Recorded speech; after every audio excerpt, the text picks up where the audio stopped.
Hi, and welcome back to the Mandarin Blueprint Podcast, episode 90 today. So the way we're going to run it today is the same as usual. We're going to jump into a grammar point. Today we're going to talk about 和 or and/with, and just run through a few cool example sentences on how to use that. And then I'm going to run through the comments and emails that we've got from you this week, and then some cool movies. Now, if anyone doesn't know what the movies are, they are a big part of our course, the Mandarin Blueprint Method.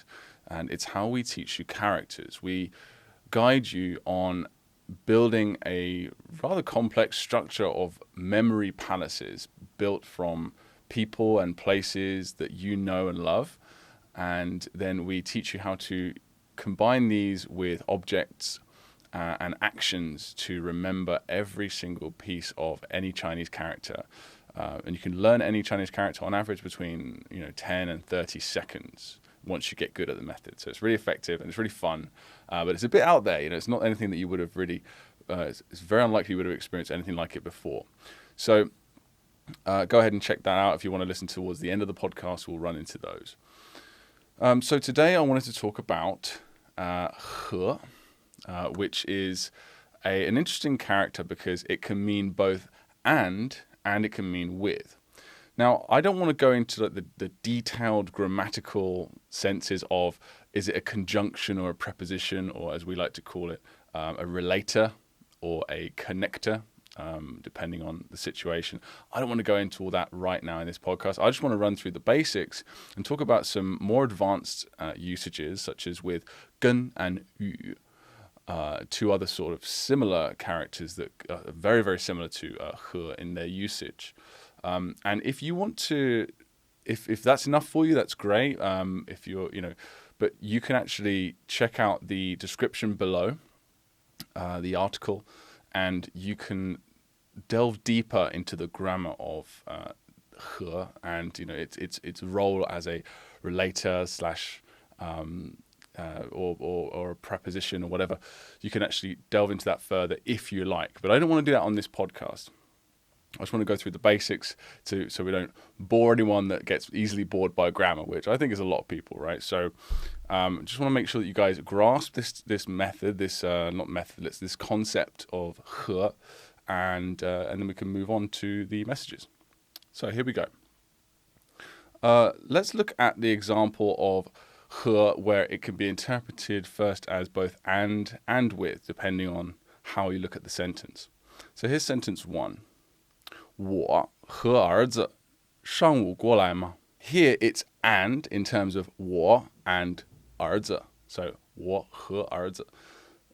So you're saying me and my son in this context. But the way that's working is it's combining me and my son into one host or subject for the sentence. So it's and in that context. But you could also say, you're saying 我和儿子上午过来吗? So in the morning, I'm going to come over with my son. So it doesn't really matter either way. It serves a similar function, but it's just nice to note that it can be interpreted both ways, and with. So let's look at sentence 2 here. So this one is a bit more obvious in its delineation between whether it's and or with. You can probably guess it's with in this case. So 我想要, I want 和一个美女 with a beautiful woman 在一起 together. And as you can see again, when you get to longer sentences, more complex sentences, you start to see a very big difference in word order, right, compared to English. 我想要和一个美女在一起. I want to be with a beautiful woman. Or I want with beautiful woman together. Yeah? So 我想和一个美女在一起. 我想要和一个美女在一起. So that's a good one to learn. And of course, that is not that you're supposed to learn these sentences. These sentences are purely part of the Mandarin Blueprint Method. They are unlocked once you have learned all or very close to all of the words within the sentence. And then we present them to you and you can start reviewing them as flashcards. And the goal of this is to have you gradually acquire the various grammatical functions and vocabulary and grammar within each sentence over time. which is how we learn language, through listening and through reading. And then, of course, you'll be able to acquire these various functions that you see, not just 和, but the other things like 想要 and 在一起 and stuff like that, the word placement. You'll naturally acquire it after enough reviews. So, yes, that's why we have the levels shown there below, just for people on the course. You can have a look there and you can go to that level in your flashcards if you're already there, and you can review this sentence if you like, if it hasn't already come up, that is. So, great. So, let's look at sentence 3. All right, so this one's quite a long one. Okay, so try and keep up with this. Let's go through it slowly first. 我看见, I see. 你能用中文, you can use Chinese, 和中国人聊天, with Chinese people speak. Again, you've got that weird word order, so watch out for that. So it's basically saying I saw, or it could also be I see, that you can talk to Chinese people in Chinese, or you can use Chinese to communicate with Chinese people, or to chat with Chinese people. That's what 聊天 means, 聊天. Let's try again. So, 我看见你能用中文和中国人聊天. So yeah, it's a very long one. And again, this is another context of using 和 meaning with. 和中国人, with Chinese people, 聊天. Just remember that you put the 和中国人 before the action. Okay, before the 聊天. With you, do something. Instead of do something with you, it's just the opposite of English. Okay. Right, so that's from level 22. That's why it's obviously a more complex sentence. So by the time you get to level 22 in the Mandarin Blueprint Method, you can read and understand this sentence without any help, any pinyin or any translation whatsoever, which is really exciting, as we've spoken about in many podcasts. We've got lots of feedback from people on that. Now in Chinese, 和 is definitely the most common way of saying and or with in Chinese, but there's another one that's really common as well, and it's essentially interchangeable with 和 anytime you want, except for one example situation, which I will go into in a sec. But that is 跟. It essentially has exactly the same meaning. So let's look at this example sentence to illustrate this. He and I are friends. So you could say 我跟他是朋友. He and I are friends. You could also say 我和他是朋友. It's completely interchangeable. It's absolutely fine, either one. Now, when do you use 语? Because this one was a weird one for me, because 语 has different usages, right? And in terms of its usage as with or and, it is essentially the same as 和 and 跟, except it's very formal, relatively very, very formal. So that's why we're going to use this rather formal example sentence to illustrate it for you, okay? So have a look at this one. 人与动物的区别就是人能制造和使用劳动工具. That's a long one, isn't it? So that is a very formal sentence, and that is why it's not only using 语, because 语 is only used in written or spoken very formally speech. And level 51 is where you'll find this particular sentence. So that's way deep into the course. The current expansion of, the covering over 4,000 words, it's 57 levels in total. So this is almost towards the end of the course here.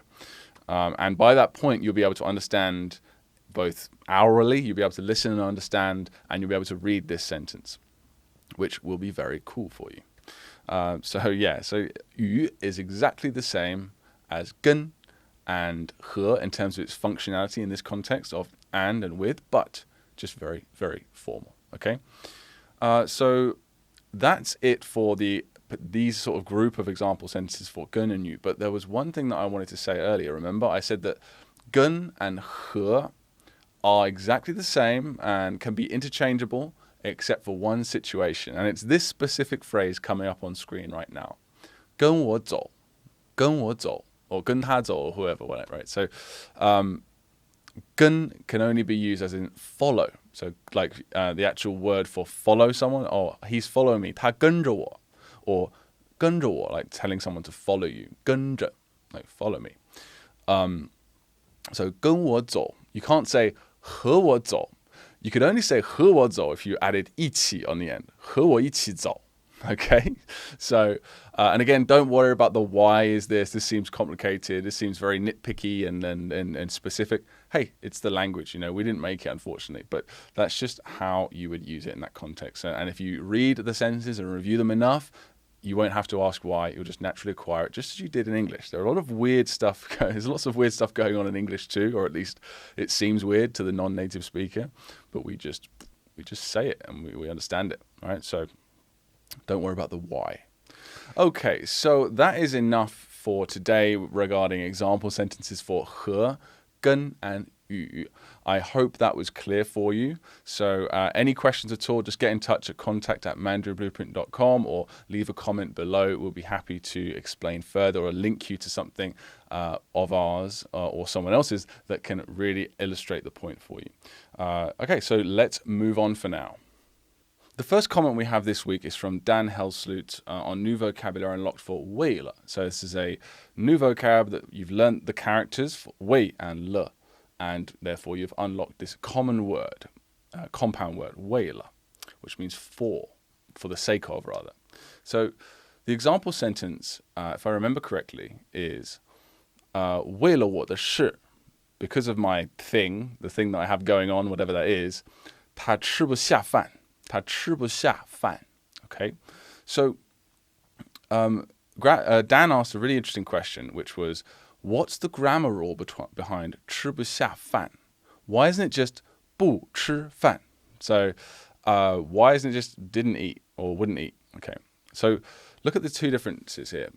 吃不下. Now, if you remember like complements, verbs and results, verb-result complements in Chinese, it's like 看不到. So the 到 is like arriving. So I saw, but 不到, I couldn't arrive there. The result could not be achieved. And it's 吃不下 as well. It's like I can put it in my mouth, but it won't go down. I can't achieve the actual process of eating. Whereas you could say 吃得下 or 看得到, and that means you can do it, right? So that's the important part of this grammatical function. So saying 吃不下饭 means you literally can't eat.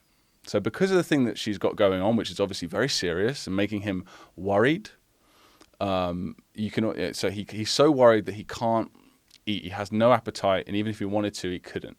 You could say this 吃不下 if you're too full, or if you find the food disgusting, if you feel sick, 我吃不下了. It's like, usually I say that to, I don't know, my mother-in-law, my wife or something, makes a delicious meal for me. I might say, 我吃不下了, 我吃不下了, 我吃饱了, 我吃好了. I can't eat anymore, even if I wanted to. So it can be both positive and negative, I suppose. But if you just said, 我不吃饭, that just means you're choosing, for some reason or another, I'm not eating. I've got an appointment, or I've got no time, or for whatever reason, but it's a choice in that sense. It's not like I could eat, but I just can't right now. Do you see what I mean? And then I was like, oh, well, that seems, but then I understood that we actually had the English translation, thanks to Dan's question. I actually didn't notice this originally, but we had the English translation was originally wouldn't eat. So because of my thing, he wouldn't eat. But that's actually not quite right. It should be couldn't eat. Right, so wouldn't is like I'm making a choice. Couldn't is I can't. I don't have a choice. I just can't. Right. So sorry about that, Dan. Yeah. So I could see why you're getting confused about that one. Actually, maybe our English translation wasn't perfect for that particular sentence. So sorry about that. But great question. Next one here is just really simple one from TJ on failure to HSK 6 exam in 1 year. He just says, you guys are so awesome. So grateful to have discovered this program. Thanks, man. Yeah, that's really nice of you. And speaking of the HSK, I heard from a very trusted resource that they're going to be expanding the levels from HSK 6 as the top level to HSK 9. That's what I've heard. I don't know if my friend was playing a joke on me, but I trust this person's opinion. And he said that it's coming out. I don't know when. Don't ask me about a timeline, but keep an eye out. Maybe do a bit of research. I haven't followed it up. I just thought of it right now. But that'd be cool, wouldn't it? Like extend it by 3 levels. I wonder how they could increase the difficulty. I guess they could add a speaking portion, which is quite hard to test. The writing portion would be like, if it's level 9, you'd imagine it would be something like writing an essay or something like quite a long essay, and the reading. Yeah, I'm interested. If that comes out, I'll definitely do level 9, just see how I did. that'd be quite interesting. So just thought I'd mention that. Go ahead and keep your ears open for that. The next one here is from Dennis. He says, this is just on a bonus level, a grammar lesson. He says, those comment mentions are really nice. Makes the whole thing feel very personal. Cheers, guys. You've done an amazing job. Still don't believe how lucky I am to stumble upon your course. Yeah, we're not very well, because we're fairly new as a company. So people, that tends to be how people find us, just through stumbling across us at this point. But I'm also glad you stumbled across us, Dennis. And what he's talking about there, for anyone that doesn't know or isn't on the course. So this podcast that we're doing is primarily a customer service podcast. We are using it for developing content for our course, which is for our members, and also to directly answer questions with video for any people that are commenting on the course. We don't answer every comment with a podcast, because not every comment is interesting for the general public to hear or useful for our customers even. But that's what it is primarily. So every time someone comments on something and we find it, either we answer everything in text on the course. Sometimes it takes us a couple of days because it's only two of us, right? But we answer every comment we get. There's a direct question by email and comment. But some of them are interesting enough that, or some of them are just intriguing enough, or they're talking about a piece of information that maybe we would want to add to the course itself, that we want to put it in the podcast, do a reply, and maybe even cut that video up and put it in the course as actual content. We do that especially with the movies, which has been going incredibly well. There's been so many great movies that we've been getting from you guys that there's now like in phase 3, Phil told me yesterday that there's only like 3 characters out of all the hundreds of characters from phase 3 of the course that originally we had no videos for. There's only 3 characters that don't have a video now for the movie. Isn't that great? And that's all because of the podcast and you guys' amazing efforts and sending us all those great stories and helping everyone out. So thanks for that very much. So people find it very personal as well, because they get a lot of these comments that they put in. They get personal responses and emails as well, if people are okay with that. And it's sort of a little personal touch of ours, so I quite like. And even when we get big and we have many thousands of customers and stuff, I'd still like to maintain that. That even if that has to be our full-time job, I'd really, it might be easier said than done, but I'd really love to do that, because it's a great part of my week, or every 2 weeks. Okay, so Irene says on ONG, pick a prop for wu, which means noon. She says, I must say that having studied Mandarin characters for the last 3 years, wow, I was unable to remember the simple wu, which is this character, by the way. It means noon in Chinese. Like shàngwǔ means morning, xiàwǔ means afternoon. Now that I have studied the Mandarin Blueprint Method, I will be reminded that at noon, whenever the church bell rings out loud at my childhood home in Kuala Lumpur, Winnie the Pooh will appear mysteriously to scare Snoopy. All right, so if you're not on the course, you would have no idea what Irene is talking about. But that's sort of a reference to the mnemonic visualization technique, the memory palace system that we have set up for you, that we teach you. We call it the Hansa movie method. So thanks for that, Irene. Oh, and she's also got another comment here, which is from a lesson very close to that. And she says, I can relate to every word you said about how you learnt the Chinese language. I think she's talking about me here, because this is the Rapid Acquisition Crash Course. This is a really nice little 1-hour course that Phil and I originally made. I think it's coming on almost, like a year and a half ago now. And it was to promote the course when we first launched it in January 2019. And we made we really put a lot into these videos. We made like 1 hour's worth of content. And it was the story, it started off with just my story, personally, about how I started learning Chinese and failing miserably, and all my mistakes that I made.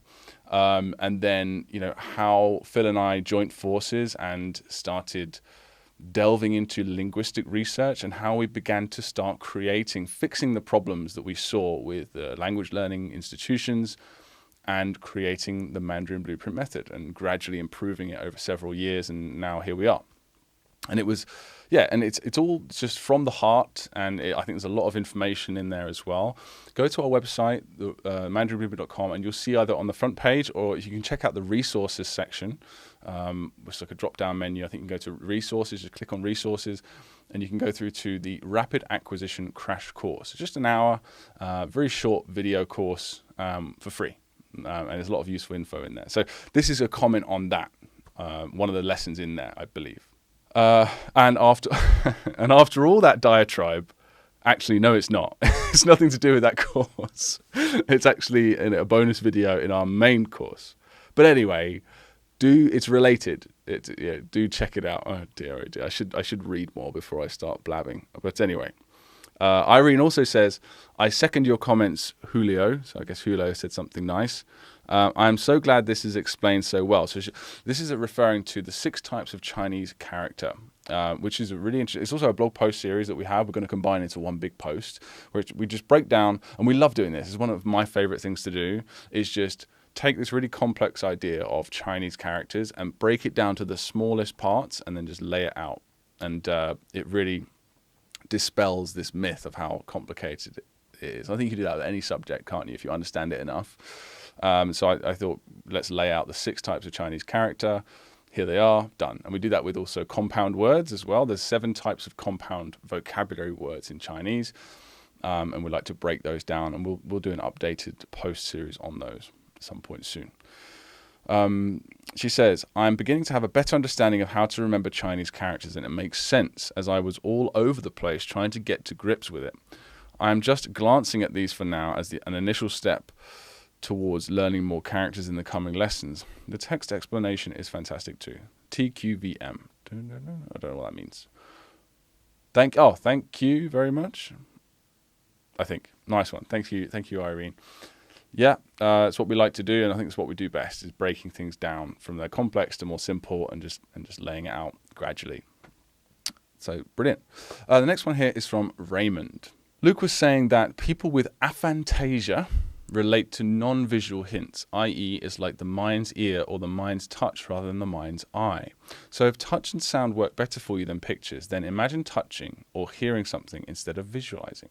Yes. So aphantasia. So I did mention, again, this is the 3rd time I'm mentioning actually, isn't it, in this podcast already, which is the Chinese character learning method, the Hanzi movie method, is based on visual mnemonics. Now, there is a very, very small percentage of the population that just cannot imagine visually things in their imagination, in their mind's eye. They don't have a mind's eye. Or there's a spectrum. Some people find it they can just sort of, just like there's a spectrum of vision. There's people that are completely blind, that see just black, but there's also people that can see shapes, and there's people that can see pretty much everything except for color. So there's people that there's a spectrum of aphantasia as well, but you can always, and this is something that we thought was going to be some huge hurdle for us. How do we overcome? What do we do for these people? But actually, people that have this problem still have memory, but they rely, just like blind people do, they have actually a stronger sense of hearing, a stronger sense of touch, stronger other senses in their imagination. You can actually rely on those. So it's more like smell or olfactory memory. Touching things, squeezing different objects and things like that, and sounds as well, rely much more heavily on those. Raymond's got a great point. And we've got a whole section on the course, or at least a thread of comments all about that, and in the community as well, the forum. So if anyone is sort of maybe on the fence about joining the method and trying it out because you might have problems visualizing, you can always overcome these, let's say, handicaps for now. So fantastic. Thank you, Raymond. The next one here is from Roger, and he says, I started dabbling in learning Mandarin in 2007, bought the Rosetta Stone course and really enjoyed learning the basics, learning what I consider to be a few good words and phrases. I then went on a business trip to Taiwan and tried to communicate a few simple words, and no one had any clue what I was saying, which was pretty discouraging. Yeah, that's a common story, unfortunately, as well. Took it up again about 6 months ago and just completed the pronunciation course, and I feel like I'm finally starting to really understand the words and characters way better than before. Great course so far. Thank you very much. So there's very poor pronunciation training out there. And if there is any good pronunciation training, it's usually not that good. It's usually very boring or very expensive or both. And that's why, even though we were really excited about making the Mandarin Blueprint Method, we really wanted to teach the characters and the memory palaces and the words and the grammar, because that's a more exciting thing for us. I knew we had to teach the pronunciation mastery first. And it's actually a really fun little course. It's 6 hours, 8 hours if you include the 2 hours of bonus footage that me and Phil put in there together. And we go through every single sound, and we teach the absolute bare minimum that you need to know to pronounce and understand like a native speaker. So not like just drilling you over and over again. We tell you exactly where to put your tongue and where not to put your tongue, and how to produce breath and stuff like that. So yeah, I run that one. I did the most of the shooting for that one. And Phil does the sort of motivational sort of wrap-ups in the chapters, and help with all the bonus footage like study skills and motivation and stuff. Anyway, it's a cool little course. It comes free with the Mandarin Blueprint Method, so any monthly or annual subscription. But you can also purchase it now for $20, so $19.99 just via the website. You can find it there from the homepage. So even if you're advanced, it's still very useful. It helps you fix a lot of bad habits. And people like Roger, people like Roger, there's lots of stories like that, people that have studied for quite a while, and then they take the pronunciation course, and they're like, oh, that's why every time I said this word, everyone looked at me weird. Or, and they understand where they went wrong, and then they can actually start working on fixing it. Okay, so speaking of the pronunciation course, this is actually a comment from Chris Murray on one of the pronunciation lessons. So let's have a look what he has to say. Again, I should read these in advance, or at least read them more carefully. He says, fair play for turning romantic humiliation into a teaching moment. You're welcome, Chris. Yeah, so if I remember correctly, I was talking about 不用, as in like, people say like 谢谢, and you say 不用谢. Like they say thank you, and you say 不用, no need for thanks. Or they just say 不谢, right? And I remember I talked about a story of when I was on the subway, and I went up to this very attractive young lady, and I said, can I have your phone number? In pretty rubbish Chinese. And she just looked at me with a smile and just went, 不用, 谢谢. She said, no need, thank you. And then just left, just got up and left. And Chris appreciated that. I'm sure that helped him. My pain, romantic humiliation and pain helped him acquire that word and remember it more effectively. So for me, that's worth the sacrifice. Thomas Lancer on It's a Word for xiang, which means fragrant. Thomas says, does xiang have a good connotation? Absolutely, only good. In the second sentence, he literally translated this to the table of food smells fragrant. So is this implied that xiang means smells good? Could it be used to describe a terrible fragrant smell? Well, actually, no, because fragrant, as far as I'm aware, I don't like to say confidently on this sort of stuff, but fragrant is itself is a good word, right? You don't say, oh, that stuff on that floor smells really fragrant. You don't.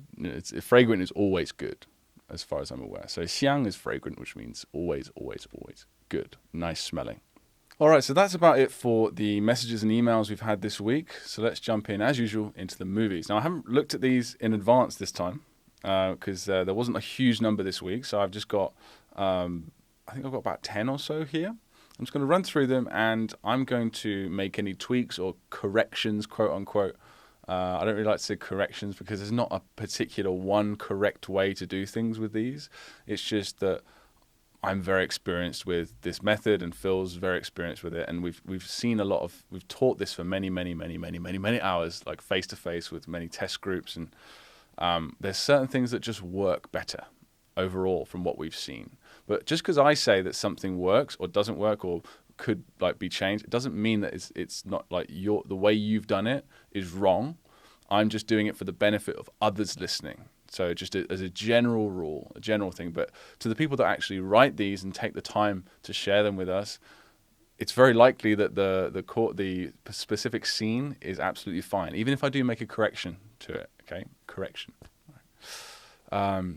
So yeah, I wouldn't want you to think that we're being too dogmatic with how to make these. All right, so the first one we've got here is from George Laura. I think that's how you pronounce it. And he says, and this is for make a movie for yun, which is a weird one to say just by itself, yun, which means cloud. And he says, Janus, or Janus rather, the double-faced Roman god, is called into the kitchen of my en location. So there's the initial, pinyin, the ju, and the en pronunciation, final. The Weasley twins, Harry Potter, so that would be the number 2 at the top, if you can see that, are starting to perform magic in a muggle environment. That's strictly forbidden. Janus sets up his biggest nose, obviously you've got a nose at the bottom, hides himself in a big cloud and terrifies the twins by suddenly appearing in front of them. They instantly stop with the nonsense. Straightforward, simple, uses all the techniques, uses all the props. The actors are all doing something. The actor and the twins and everything's interacting, and it's very straightforward. I like it. Nothing I would change about that whatsoever. There's always ways you can make things more exciting and add more details and add more, what I like to call add more color to it, but you don't need to do that, especially once you get more advanced. So yeah, that's really good. Next one here is from Della. This is for the character Xin, which could mean letter, but can also mean believe. So she says, my sister Sharon is in her backyard with the rock. So he would be the left side component, which represents man. So we just say, choose a manly man. And she went with the rock. And a librarian, that would be the yen component on the right, which, yeah, that makes sense. Because that particular component is also a character that means speech. So that's somewhat related to librarian, isn't it? Sharon is behind a pulpit, and the rock and the librarian are sitting politely in the chairs in front of the pulpit. Sharon is giving an emotional hell and brimstone sermon and ends by asking, do you believe? Do you believe? Raise your hands. Doing sort of like a, what do you call those people? The evangelical Christian, right? Those like really charismatic priests. Raise your hands to the heavens if you believe. The rock and the librarian have been completely convinced and raise their hands while they fall to their knees and pray. We believe, we believe. That's fantastic. I don't know why that made me laugh. I don't mean any offense. I'm not making fun of religion or anything like that. It's just imagining the rock there. It's really, really funny and really good and very memorable. Xin. Yeah, I really like that one. Well done, Della. The next one here is from Al. And Al's really making progress, and he's getting really excited about being able to read and write. He sent us a couple of emails recently just showing us that he can write by hand a sentence in Chinese, which is really nice. Just to be able to do that without copying or anything like that, just from memory, just be able to write an entire sentence in Chinese after only a couple of months. I think it's a couple of months. Maybe it's a bit longer than that, Al, but still really good. I'm starting to use a bit of hanzi in the script, as in Chinese characters, as shown in the example below. Let's see how this works. Walter White thinks the position of the flying saucer that sits on the ground near Chuck Norris reminds him of his Heisenberg hat. In any case, 他想拍照片. So 他想拍照片. So he wants to take a picture. Well, it says she, but he is what you mean.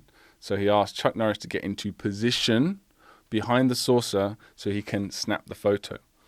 Baby steps, but always moving forward at every opportunity. I hope to use hanzi as much as possible in future movies. We'll need to work on making it a habit. So I see what you mean there. Yeah, that's to recognize the idea of Wei. So Wei is the character. The movie itself is really good. If you want to add in characters, so do you mean using Chinese characters as just like a sort of shoehorning in some actual Chinese there so you can practice writing and speaking at the same time and like recognizing Chinese characters? I I like that idea. I'd certainly like that idea. I'm not sure I fully understand it actually after looking at that, but I'm not saying that therefore it doesn't make sense. I'm just saying I can't quite visualize because I haven't quite seen it. Maybe you could send us an email about what you mean. If you can use these movies as an example of sort of practicing Chinese characters at the same time, other Chinese characters at the same time, sounds like a great idea to me. I'm just not quite 100% grasp what you mean, but the movie itself is really good. Next, we have Natalia Kovalenko on Make a Movie for Ban, which means class. One of the things is class. It could also mean a work shift as well. Like 上班 means to go to work, to start work. So location, AN, the AN location. Actors, Brad Pitt, that's the B. And the props are 2 chess kings and a vegetable peeler in the middle. Yeah, that's great. Okay. Brad Pitt, having miserably failed in his Hollywood career, now makes a living peeling vegetables. Before his work, I love the backstory there. That's great. You can imagine him really miserable peeling vegetables. Although getting out of Hollywood sounds like a great idea. It's probably make you happier. Before his work shift, he stops by his friend Andy's location. He stops by the location's house. They sit outside and play chess. They play for so long that now the only pieces left on the board are 2 kings. Suddenly, Brad looks at the time and realizes his work shift has already started. He takes out his vegetable peeler and starts peeling the potatoes he's brought with him. That's great. So that would be a great opportunity to add in for me, to signify the work shift. I mean, just looking at the time is enough, or looking at your watch, I suppose. But the idea of a work bell, or that sort of whistle, the whistle, like the factory whistle from Flintstones and stuff like that. So just to make that a bit clearer, he hears the whistle go and he's like, oh, and starts peeling his potatoes. That's hilarious. Thanks, Natalia. So the next one here is from Dennis. He says, sort of the movie lei, as in tired. Well, that's one of the meanings. The main meaning, I would say. He says, I have Leonardo DiCaprio, Craig from Teenage Mutant Ninja Turtles. Craig? Who's Craig? I must have missed that one. And Tyrion Lannister pulling a large cell. Oh, a cell, right. Yeah, as in a cell, like a body cell. Trying to get it for themselves and being exhausted and sitting on the floor.